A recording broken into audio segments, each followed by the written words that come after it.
नमस्कार, मैं हूं vastu expert engineer KP Singh. मैंने अपने वास्तु विजिट में लोगों को छोटे छोटे वास्तु दोष के कारण परेशान होते हुए देखा है।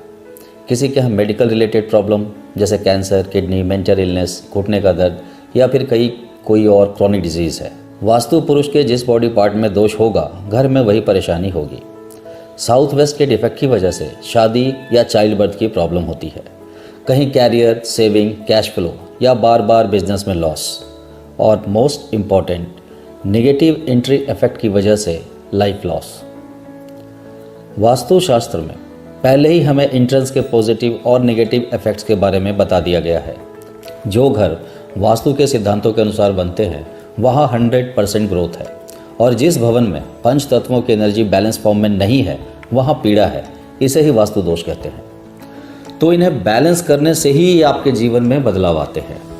ऐसे छोटे छोटे कई उपाय हैं जिनसे बिना तोड़ फोड़ के उन वास्तु दोषों से मुक्ति मिल सकती है। जिन लोगों के यहाँ हमने ये वास्तु उपचार किए उनके लिए ये रिजल्ट मैजिकल है, और मैं इसे मैजिक नहीं, साइंस ऑफ फॉर्चून कहता हूँ, क्योंकि ये साइंस की तरह कॉज एंड इफेक्ट पर आधारित है।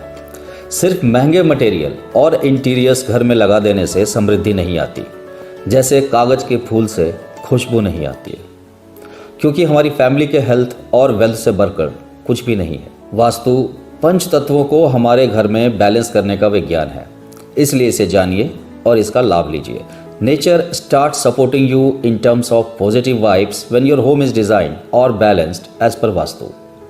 नया घर डिज़ाइन करते समय हम अपने एंट्रेंस की लोकेशन को वहाँ चुन सकते हैं जहाँ पॉजिटिव एनर्जी घर में आए, चाहे हमारे घर की फेसिंग कोई भी हो। बिल्डिंग के ऐसे डायमेंशन, लंबाई और चौड़ाई को चुन सकते हैं जिससे वहाँ रहने वालों के इनकम उनके एक्सपेंडिचर से ज़्यादा हो। ये कैलकुलेशन वास्तु की सहायता से ही आप जान सकते हैं। आइए हमारे सर्विसेज के बारे में जानते हैं। घर को वास्तु के अनुसार प्लान कीजिए, क्योंकि घर रोज़ रोज़ नहीं बनता। हमने ऐसे कई नक्शे अपने वास्तु प्रैक्टिस में देखे जो वास्तु के हिसाब से बने थे और वास्तु चेक करने के लिए हमारे पास आए, और उनमें कई वास्तु दोष थे। बाद में अफसोस या तोड़ फोड़ करने से अच्छा है अपने घर का नक्शा चेक करवा कर भवन बनवाएं। जो घर बना चुके हैं और उन्हें लगता है कि उनके घर में वास्तु दोष है, तो अपने घर का मैप हमें भेज सकते हैं और हमसे बात कर सकते हैं। बिना तोड़ फोड़ के भी कुछ उपाय हैं जो आपके घर की एनर्जी को पंच तत्वों की सहायता से बैलेंस कर सकते हैं। यदि आप किसी अपार्टमेंट में फ्लैट खरीद रहे हैं तो भी आप ये जान सकते हैं कि उस फ्लैट का वास्तु मैनेजेबल है या नहीं।